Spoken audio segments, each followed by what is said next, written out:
I'm Barry Silverberg, Director of the Center for Nonprofit Studies at Austin Community College.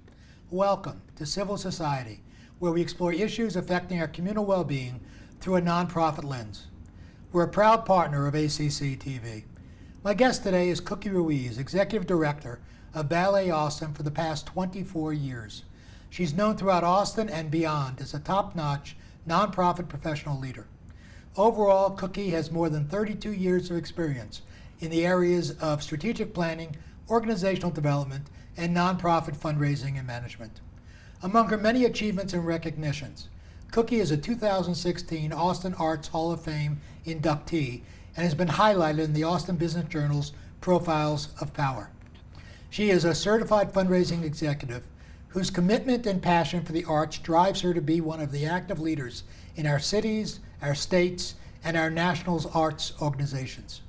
She is president of the board of Texans for the Arts and on the board of Dance USA, among her other volunteer and professional commitments. I know Cookie is a much appreciated and admired colleague. Her full-day session on creating an organizational culture that supports fundraising is the highlight for many participants in our Certificate in Effective Fundraising. Cookie's leadership of Ballet Austin has brought it to national prominence.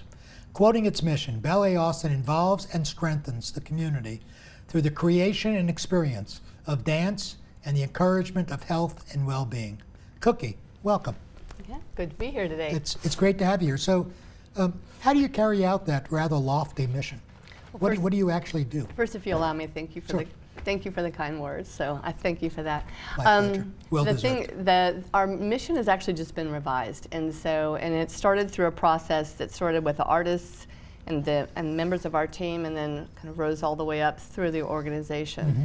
The thing that we know about Ballet Austin, people often talk about an elevator speech, and we say what we do at Ballet Austin isn't an elevator speech unless it's a very tall building, because there's a lot of things that we're doing in the community of which people probably are not aware. Right. I think we're very often associated, and we are proud to be stewards of the Nutcracker, so I think we're very often associated. We have the oldest Nutcracker in the state of Texas. We have been doing that work for 57 years consecutively. It allows us to reach about almost 30,000 people a year that come through our doors within 3 weeks. Just for the Nutcracker? Just for the Nutcracker. Wow. 13,000 school children. So it allows us to reach out in such a powerful way, and we are so proud to be stewards of that. In many cases, holiday tradition for families, as families have emerged being all kinds of ways that people come together and define family. But we are also an organization, as per the mission, that has now realized we have a pretty significant role that we can play in this idea of creation of new work. We have in 2003 become part of what we do and think is as a civil rights organization and as a human rights organization. So we've been involved in social justice work since that time. Right. We tour internationally with our social justice work as well as other. We are deeply involved in schools for the last, we've had programs in Title I schools for 30 years now. We are deeply interested in finding talent wherever it lies. We're interested in addressing barriers to provide access for all people to art, because we believe all people should have art in their lives and want to, if barriers can be addressed. We are passionate about our role and the small role we can play, but large in the people's lives that come to us around a lifelong health and well-being. We're working with the aging population with fully underwritten programs that are obviously free of charge to seniors that are working on balance and core strength. I may come by. I'm telling you, these are really good. We start losing balance in our 20s, sadly. So, and we have been working with breast cancer survivors in a program at no charge to the survivor for nearly 10 years. Sadly, there's about 200 women in the program. We hope one day there will be none, but there are, and so we're there. We work with families with young children. We work with women as they're going through pregnancy. We're working, I think our oldest patron in our Pilates program, I believe, is 94. So we think of ourselves as, we are a public charity. And so it's our job to figure out how do we draw lines of relevance within the community? It's not the community's job to figure out what's the ballet company doing. So That's an interesting perspective. well, and I think as Austin kind of goes a bit rogue, we certainly do. We're not terribly interested in what anyone in our field is doing. And so I don't think we look at things that ballet companies do these things. We think, what do we as an aggregate group of human beings, what do we have to share with our community? Where's there a need in our community where we might address that in some small way? But collectively, we as community come together and hopefully have a better Austin. So That's fantastic. I just learned a great deal. tall building. Very tall building. I mean, Frost Tower size. There you go. Yeah, even taller. So maybe Estonian and BF. How do you get that word out to people? I struggle with that because a number of people learn about or come to our programs that are specifically around barriers and say, you should be doing articles on this and you should be doing interviews on this. And that it at one level, no, that's not why we're doing it. So ultimately, I think, and there would be those that disagree with me, for sure. But I think in a perfect world, we're known through our good work. And if we have good work, then we're known by the people who receive that from us. And then they tell others, perhaps more so than, I'm not a big fan of spending a lot of time using either my right or left arm reaching around to pat myself or our organization on the back. So that said, tremendously proud of what we do. Right. And we have an extraordinary board and a very large board and a large base of people with us. So I would say it's kind of up to them, maybe. and we have a phenomenal marketing team. Don't misunderstand me. No, I we do let people know, but the programs where we're really working in terms of access or lifelong health and well-being, they're rather quiet. They're effective, but yeah. So I was going to ask you, how do you make ballet relevant? And I think you just gave me a... Well, I can riff off that a little bit if I could. Please. I think relevance and art. I mean, any conference you go to, how does art remain relevant in the 21st century is sort of like a through line. You can count on that.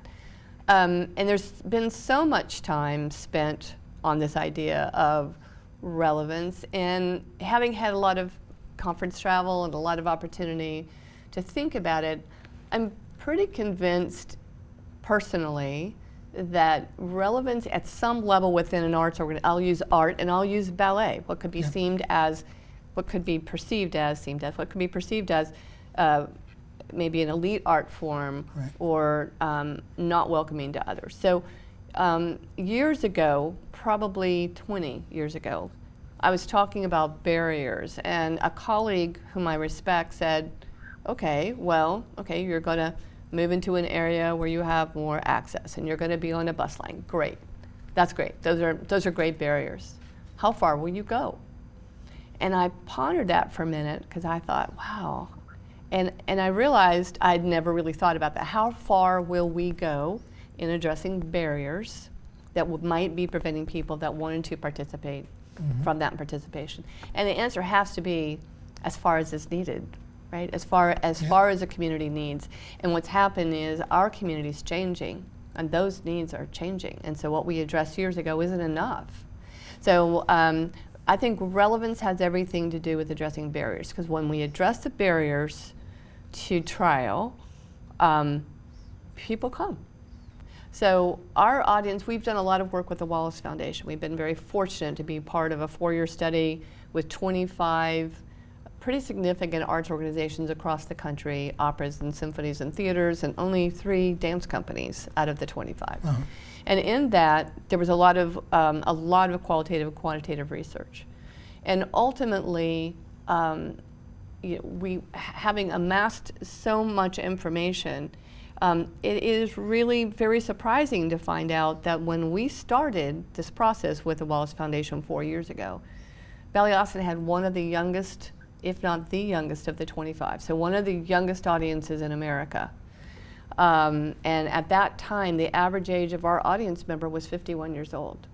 Today, it's like 40. And that was the youngest, huh? That was the, but people think the average age of a ballet audience is 75, or a symphony is 75 years old. You hear about the graying of the fine arts audiences, and you hear that there are no millennials there, and that when they all die, the whole thing dies. And right now, the average age of our audience member is under 46 years old. Wow. So, so that to me is a little bit about relevance, is if we're addressing the barriers and we are making the invitation and people come, then, and if our audience does look reflective of our community, and surprisingly, you would be surprised. You can come all dressed up, and you can come in jeans and flip-flops or whatever you want to do, and everything in between, and we see all of it. Then I think that maybe that's relevance. I know from my own knowledge and involvement that you've reached out to the African American community, you've reached out to the Jewish community, the Hispanic community in terms of some of the art that you guys are performing. Can you talk a little bit about that? You know, it's interesting. I came to Ballet Austin in 1996, and the first thing I did at that time, because of my background, my own personal background, and I've had the opportunity to live all over the country and all over the world. So as a result, growing up the way I did, the one thing I never lived in a community of one kind of people, ever. And probably Austin's been the closest to being a little bit more, not little, lot more geographically disparate than any community in which I lived. And I was surprised by that. And so as a result of that, the very first thing I started doing was working within communities. Right. And so, and I failed, by the way. This was a great idea that was actually a terrible idea. Failure is a great teacher.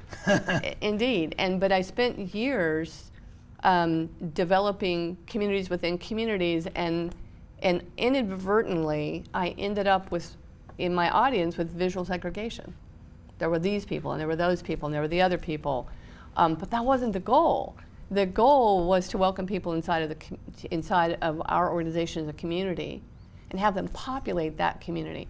So it didn't work. It worked, and then it didn't work. Some would say financially it worked. We sold lots of tickets, but that wasn't really the goal. So I didn't just disband, well, sort of, but began to work in different ways and think about it in different ways. Today, Ballet Austin is one of 20, well, among the, I think we're the 12th largest ballet company in the United States, but the 20 largest ballet companies in the United States are involved in something called the Equity Project. And there has been a historic underrepresentation of the African American and Black community on stage in ballet. Mm-hmm. And so we are 3 years into that project. It's sponsored by the International Association of Blacks in Dance and Dance Theater of Harlem and the Mellon Foundation out of New York. And so we're looking at what does it take, because this art form is difficult. These artists train a lifetime for about a 8 to 18 year career, maybe 20. So it's not a matter of plucking somebody out and putting them on a stage. If you mean this, you've got to start at the very beginning. Yes. And that means, and it's not always scholarship. Everybody immediately goes to money. It's not always scholarship that's needed, but there's support that's needed to raise that artist up and to give them that opportunity. So we are very interested. We have a board that is phenomenally committed to ensuring that the board, our staff, our artists, our audience, our community. Otherwise, there is no relevance, right? Then why bother? If it's a small group of people that are off in a corner doing something, why do it? Why do it as a public charity? That would be a for-profit venture that has its specific part of the market. We're not. We are a public charity, so it changes it for us. How do you see this? You said you just changed your mission. We evolved the mission. You evolved it. What's the future for the Ballet Austin? I think that's actually what we're working on right now. So you're not going to give us any proprietary secret information? No, I am in a certain way.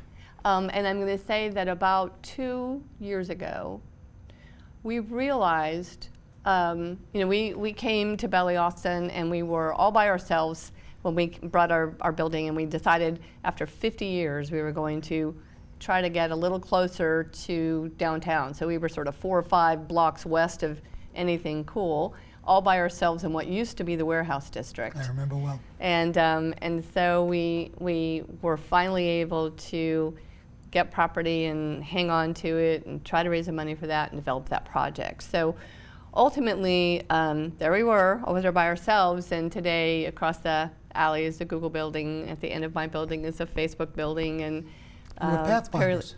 well, occasionally even a nonprofit, I suppose, gets lucky. But in that, our world has changed, and where we live changed, and who we're serving has evolved, and being downtown has given us a sense and a place at the table as our city changes and develops. So our board, about 2 years ago, we began a planning process that's different. Everyone's planning strategically since about 2000, right? There was such significant change between 1995 and 2000 that people by 2000, and I love planning, so this has been something I've enjoyed my entire adult life, kind of left long-range planning, and everybody went to these strategic bursts of 3 to 5 years. Right. We're actually doing the opposite. We will always do 3 to 5 year bursts, but what we're finding is that 3 to 5 year bursts were just rather kind of locked in with one another, but no real clear thought about North Star. So we are in a process called Envision 2040. We're about 2 years in, and somewhere in year one of my amazing board members said, well, stop. If we're thinking about a time 20 years from now, we're trying to put a flag out there so that our strategic efforts lead in that direction, then what does Austin think Austin will be in the year 2040? So that is an amazing question. So we spent last year focused on the answer to that question, and we went to people like Ryan Robinson, the city's demographer, brought the board together and said, okay, let's look at our city in 1990. Let's look at it in 2000. Let's look at it in 2010.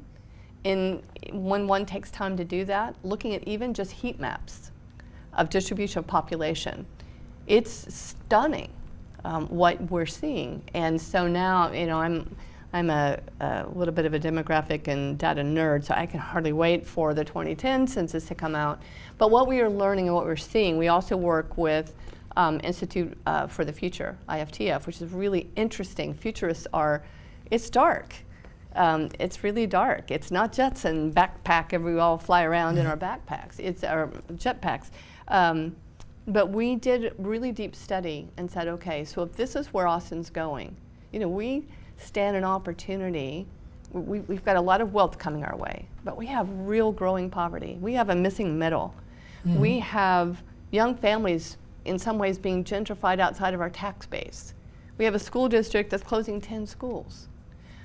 We stand a chance of being a city that maybe goes from being majority minority back to majority white, which is nothing that I think is good or healthy for a city. And so we looked at all of those things. We laid them all out and said, okay, if this is where our city's headed, then what will be our plan for that? So that's what we're working on. Interesting. And it's really very interesting work because we are in service to community. Let me shift, because that's Sure. fascinating. But let's talk about Cookie. Oh, dear. Okay. Okay, if we must. So in the time we have remaining, okay? So you've traveled an interesting road. What would you be doing if you weren't the director of the Ballet Austin? Ballet Austin? I was probably much better suited and much better trained to remain as part of the American Red Cross National Disaster Response Team. So I was working on disaster relief. So I'm trained to open up feeding shelters for the masses. I'm trained to go in and do disaster welfare inquiry research once a tornado has wiped a city clean and you can't figure out where you are. And I've done blood service, no longer part of American Red Cross. I was a military child, raised on military installations all over. Military wife, Air Force child. And as my family, my father was a pilot, And so I was born, people ask, well, you know, where's your hometown? I say, I don't have one. They say, everyone has a hometown. I'm like, well, I was born in Shreveport. They say, well, you don't have much of an accent. I said, well, I was there for 10 days, so I didn't pick up much of the local culture. But my father... You weren't a child genius? I guess I wasn't. I wasn't that. But my father was a Lockheed pilot, and so we were transitioning from aircraft to aircraft to aircraft, so that was months or weeks at a time. So as a result, my family's culture was, when we land somewhere, we must start to serve, because otherwise all we do is take. So my father's was always hunger. He was born to abject poverty. My mother's was always literacy. And then for me, I don't know, I just started at a really tiny age. I guess if the American Red Cross would let me as a child hand out napkins or something. It's part of your family culture. So it became my personal culture, yeah. So, yeah. So if you were to step back, or step forward as the case may be, and talk to the younger Cookie, okay, what would you tell her about what to expect in your life? And yeah. I think one has to get to a certain age to start doing that, but I'm there. I'm not suggesting you're at the age where you only look back. I mean, celebrate. You've got a great future too. I celebrate age because of the alternative, but no, I celebrate age. I think for me, I would tell myself to chill out. I am a planner. I am someone that has a plan A and a plan B and a plan C, and I'm probably suspenders and belt. I've got to do a talk tonight where I'm going to have 3 forms of redundancy. And that's how my mind works. But almost every great thing that happened in my father's life, which is he had an extraordinary life, and he'll turn 100 August 5th. He lives in Austin, wow. and he's in very good health. Wow. Just got off the phone with him. So I could be here a while, given my family's history. But he has forever reminded me that most of the fantastic things in his life that happened, he didn't plan. Somebody else got knocked out of it, or he was standing there as number 2 or number 3, or whatever happened. When the moment came, he was the right guy. But a lot of it wasn't of his plan. And so where I spent a lot of time planning, I have to accept the fact that most of the great things that had happened in my life were maybe serendipity, but were absolutely not in my plan. I didn't plan to go to Ballet Austin. So it's on me. So you have to plan to be spontaneous. Well, you have to. Or be ready for spontaneity. You have to open yourself up. That maybe I don't have the best plan. How would you describe your leadership style at Ballet Austin? It's an interesting question because I think I am a student of leadership and have been my entire life.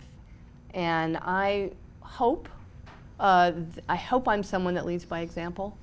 I give great value to servant leadership. That is a culture from my family. Mm-hmm. And it's something that I hope that I exemplify. I don't think any of us can probably comment very accurately on our own leadership, but I can tell you that the leadership I most admire, whether I exemplify it or not, it's not the person that grabs the baton and says, follow me. And that's a kind of leader, and I think the business community actually, and maybe politics and society actually celebrate often that kind of leader. Yep. The leader that I'm most interested in is a leader that's in the middle of the pack and the group pushes that person forward. I'm fascinated by those, and I know there's some extraordinary leaders of that type in Austin, and I'm a fan of that kind of leadership. Very interesting. Mm-hmm. Not the answer I expected, but very interesting. So, what would you tell a person entering the nonprofit arena? Because your expertise and your knowledge goes way beyond Ballet Austin, obviously. I mean, you're known for the qualities you just talked about in terms of being a planner, being thoughtful, and so forth, and being a professional. So, what would you tell a young person entering the arena? First of all, thank you. I have the great joy of working with a lot of young women have found their way to me, and so when you ask that question, I think oftentimes I'm asked for, what piece of advice would you give me? And I think it's very true of nonprofit, but I would say it's true of professional, regardless of the path someone takes, but very important in nonprofit work. And that is that I want young professionals to figure out from their own value system, who are they and who do they want to be, and then intentionally be that. It's like a brand. It's like your reputation is your personal brand. If you're going to be the person that's always early, do whatever you have to do to set that up and be that. If you're the person that's the most effective communicator, spend time on your communication. But the single greatest skill, because I'm not going to make a gender assumption and say all women are taught to be pleasers, but there's been much written about the gender bias in that area. And I think one of the things that I really encourage young women to figure out how to do this automatically, and that is this idea of under-promising and over-delivering. And the opportunity that there's a tendency to so badly want to please that there is that over-promising, and then learn to figure out immediately when someone says, "What's your deadline? When can you get that to me?" To immediately know when you could logically do it at a day, and then get it 2 days early. That one thing sets up trust in the leaders around you, Right. and it sets up that you're serious, you mean what you say, you're a person of your word. And in nonprofit work, that's one of the most important things, is that our team members have to be people we trust. Yep. Yeah. And that's a good way to close our show. Trust. Trust. Because I think people trust your judgment, they trust what you're doing, and I think Ballet is doing a phenomenal job, and Thank I you. appreciate you being here with me. I'm honored to be here. Thank you. Thank you for watching Civil Society, and thank you to ACCTV for producing this show. You can read more about Cookie Ruiz, Ballet Austin, and the issues we've discussed, and view previous episodes at nonprofitaustin.org/civil society. Thank you for watching.